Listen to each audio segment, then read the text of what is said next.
Current bill அதிகமாக வந்துச்சுன்னா metre தான் தப்பாக ஓடுன்னு சொல்லிட்டு நிறைய பேர் நினைக்கிறாங்க.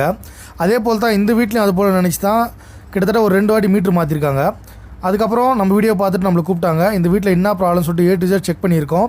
நீங்களும் இந்த வீடியோவை ஃபுல்லாக பாருங்கள். மறக்காமல் நெக்ஸ்ட் வீடியோவில் நம்ம இதை எப்படி கிளியர் பண்ணணும்னு சொல்லிட்டு நெக்ஸ்ட் வீடியோ கிளியராக சொல்கிறேன். மறக்காமல் நம்ம பேஜை ஃபாலோ பண்ணி வச்சுங்க. வாங்க வீடியோக்குள்ளே போகலாம். வீட்டில் என்ன ஆகுதுன்னா, இப்போ ஒரு மோட்ரு போட்டிருக்கோம்ல, அது இங்கே 6 ஆம்ஸ் எடுக்குதா, இங்கே எடுக்குதா 6 ஆம்ஸு மீட்டர்லேயும் இங்கே எடுக்குதா. ஆனால் நியூட்ரல் பாரு 2 தான் எடுக்குது. பாதி நியூட்ரல் என்ன ஆகுதுன்னா இந்த மீட்டரில் ஓடுது. இதை காட்டுற மாதிரி மீட்டர் அடிக்குதா. இத்தனைக்கும் இந்த ஃபீஸ் கேர் கூட பிடிங்கிடுறேன். பிடிங்கிட்டுனா இதை பாருங்க. ஆனாலும் இங்கே மீட்டர் அடிக்கும். அந்த அடிக்குதா அந்த நியூட்ரல் சொன்னல, அந்த நியூட்ரல் வந்து இங்கே பாதி இங்கே ஓடுது பாருங்க. அது ஓடுதா. அப்போது நியூட்ரலில் மட்டுமே இந்த மீட்ரு ஓடிங்குது. இது 4 ஆம்ஸு. அப்போ எவ்வளோ ஓடுதுன்னா அது பாருங்க 900 வாட்ஸ் இதில் ஓடுது. தேவையில்லாத, அதாவது 1000 வாட்ஸ் கிட்டனா இதில் ஓடுது. அந்த மீட்டரில் யூஸ் பண்ணாமே கிட்டத்தட்ட ஒரு 1000 வாட்ஸ் ஓடுது.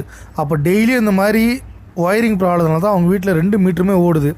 இதுக்கப்புறம் நம்ம எப்படி கிளியர் பண்ணணும்னு சொல்லிட்டு நெக்ஸ்ட் வீடியோவில் சொல்கிறேன். மறக்காமல் நம்ம பேஜை ஃபாலோ பண்ணி வச்சுங்க. நன்றி, வணக்கம்.